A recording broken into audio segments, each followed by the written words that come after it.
Hello friends, সবাই কেমন আছো? আশা করি সবাই ভালো আছো। আপনারা অনেকেই জানেন এই কয়েকদিন আগে ভিভো লঞ্চ করেছিল V20 সিরিজ। তাই আজকে আমরা ভিভো ভি সিরিজের একটি অসাধারণ ফোন নিয়ে আলোচনা করব। অর্থাৎ ফোনটির মডেল হচ্ছে ভিভো V23। এই ফোনটি এখনো আমাদের এই বাংলাদেশের মার্কেটে আসেনি, তবে খুব শীঘ্রই এই ফোনটি আসতে চলেছে আমাদের এই বাংলাদেশের মার্কেটে। তাই এই ফোন সম্পর্কে সবকিছু আপনাদের সামনে তুলে ধরার চেষ্টা করব। অর্থাৎ ফোনটির ডিসপ্লে, হার্ডওয়্যার, ক্যামেরা, প্রাইস এবং ফোনটি কবে রিলিজ হবে।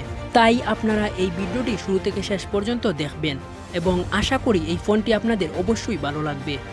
প্রথমে এই ফোনের লুকস এবং বিল্ড কোয়ালিটি নিয়ে আলোচনা করা যাক। এই ফোনটিতে সামনে এবং পিছনে রয়েছে গরিলা গ্লাস। তাছাড়া এই ফোনের যে ডিজাইন দেওয়া হয়েছে সেটি আর কি বলবো, পুরোই জুস। এক কথায় পার্সোনালি আমি বলবো এই ফোনটির ডিজাইন আমার কাছে বেশ ভালো লেগেছে। আশা করি এই ফোনের ডিজাইনটি আপনাদের কাছেও বেশ ভালো লাগবে।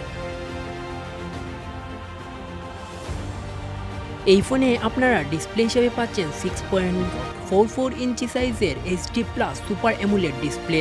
ডিসপ্লেটি সুপার অ্যামোলেড হওয়ায় বেশ কালারফুল মনে হয়েছে। তাছাড়াও এই ফোনটির ডিসপ্লেতে আরও পাচ্ছেন ইন ডিসপ্লে ফিঙ্গারপ্রিন্ট সেন্সর। তার পাশাপাশি এই ফোনটিতে সিকিউরিটি হিসাবে রয়েছে ফেস আনলক সিস্টেম। এই ফোনে আপনারা নেটওয়ার্ক টাইপ হিসাবে পাচ্ছেন 5G নেটওয়ার্ক। অলরেডি বুঝতেও তো পারছেন 5G নেটওয়ার্ক কেমন হবে। তারপরও বলছি, সাধারণ ফোনের চাইতে অনেক বেশি স্পিডে ইন্টারনেট ব্যবহার করতে পারবেন।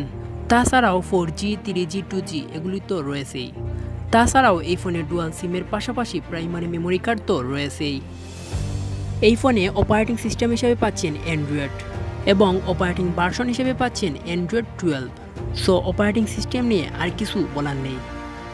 এই ফোনে যে প্রসেসরটি ব্যবহার করা হয়েছে সেটি হচ্ছে স্ন্যাপড্রাগনের 855 প্রসেসরটি।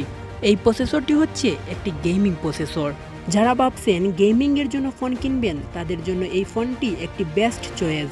তার সাথে সাথে এই ফোনে সিপিইউ হিসেবে ব্যবহার করা হয়েছে 2.3 গিগাহার্জের অক্টা-কোর সিপিইউটি এবং জিপিইউ হিসেবে থাকছে Adreno 618। তাছাড়াও এই ফোনে র্যাম এবং রম হিসেবে থাকছে 8GB র্যামের সাথে 128GB রম এবং তার পাশাপাশি এক্সটার্নাল কার্ড স্লট তো আর রয়েছে। ওই কার্ড স্লটে 512GB ইন্টারনাল স্টোরেজ সাপোর্টেড। সুতরাং বুঝতেই তো পারছেন এই ফোনের র্যাম রম যথেষ্ট বেশি। সো আমার মতে এই ফোনটি বেশ ভালোই পারফরমেন্স করবে। তাহলে চলো এবার এই ফোনটির ক্যামেরাগুলো দেখে নেওয়া যাক। এই ফোনের ব্যাক ক্যামেরাতে পাচ্ছেন কোয়াড ক্যামেরা সেটআপ। সেগুলো যথাক্রমে 108 মেগাপিক্সেলের মেইন ক্যামেরা, 8 মেগাপিক্সেলের আলট্রা হোয়াইট, 2 মেগাপিক্সেলের ম্যাক্রো এবং 2 মেগাপিক্সেলের একটি ডিপ সেন্সর ক্যামেরা। তার পাশাপাশি এই ফোনে ফ্রন্ট ক্যামেরা হিসেবে পাচ্ছেন ডুয়াল ক্যামেরা। সেগুলো যথাক্রমে 44 মেগাপিক্সেলের একটি ক্যামেরা এবং 8 মেগাপিক্সেলের একটি ক্যামেরা। অর্থাৎ বুঝতেই তো পারছেন এই ফোনের ক্যামেরা সেটআপ কেমন।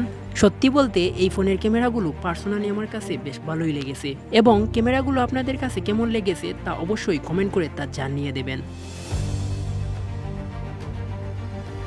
এই ফোনে ব্যাটারি হিসেবে আপনারা পাচ্ছেন 5500 মিলিঅ্যাম্পিয়ারের একটি ব্যাটারি এবং ওই ব্যাটারির পারফরমেন্সের কথা বলতে গেলে অর্থাৎ ওই ব্যাটারিটি ফুল চার্জ দিলে প্রায় 2 দিনের মতো চলে যাবে। তবে ইন্টারনেট কানেকশন দিয়ে মোবাইল ইউজ করলে ওই ব্যাটারির চার্জে প্রায় 1 দিনের মতো চলবে। তার পাশাপাশি ওই ফোনে পাচ্ছেন 65 ওয়াটের একটি ফাস্ট চার্জার, যা দিয়ে খুব দ্রুত ফোন চার্জ করে নিতে পারবেন এবং ওই ফোনটিতে USB Type-C ব্যবহার করা হয়েছে যাতে ফোন খুব দ্রুত চার্জ হয়।